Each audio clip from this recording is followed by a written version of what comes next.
This is my work clock. I've showed it before in other videos. It has completely stopped.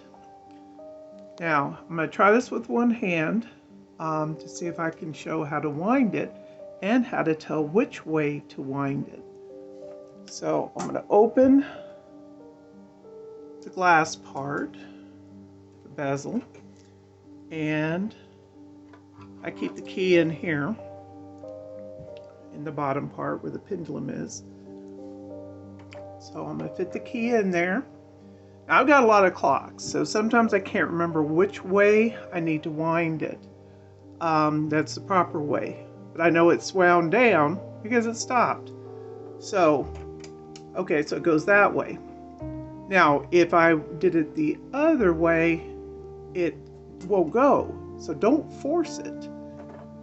But now, if you go both ways and it doesn't go anywhere, it's could be something wrong with the spring or something going on, but more than likely it's wound. You just need to restart it.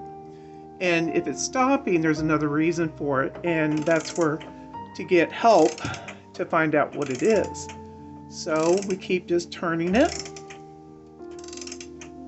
and until we get it fully wound. It needs to be fully wound so it runs the complete time that you would expect. If you partially wind it, then it's not going to go, let's say, a week or 8 days actually that it should. It may only go 2, 3, or 4. So just kind of keep going. I feel like getting tighter, but it's still going. I don't have to force it. Whoop, there we go. Okay. So you don't want to break the spring by trying to force it or break something else. So I'm going to put the key back,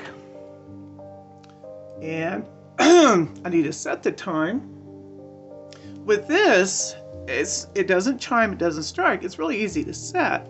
I just kind of wind it, go around. I'm looking at the other clock here to see what time it is. And all right. Watch those hands. Sometimes I like to get stuck. Here we go.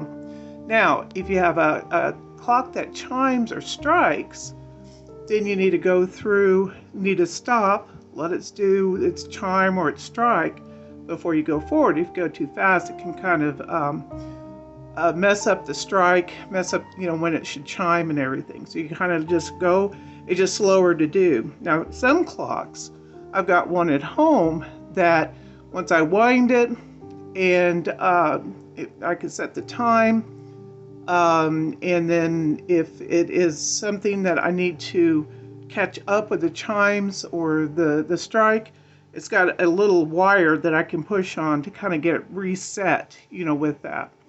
But that's something that I don't know if it's on all clocks. I just happen to find it on that one. So, time set, wound, start the pendulum,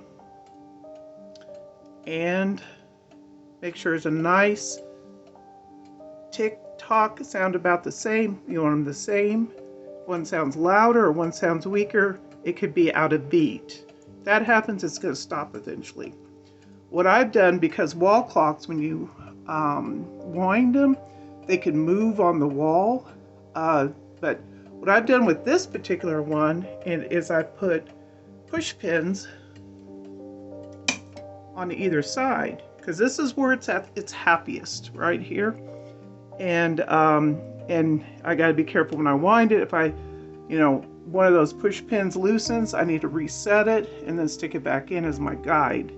But that's just to assure it's going to have that nice even tick-tock. Okay, hear that? They're both even. And then it should stay going until I need to wind it again. And that's typically about 7-8 days on this one. So that's my next introduction to antique clocks, is winding. So join me next time. Thank you for watching. Please like, share, comment. If you have any questions about antique clocks, just let us know. Thank you. Bye-bye.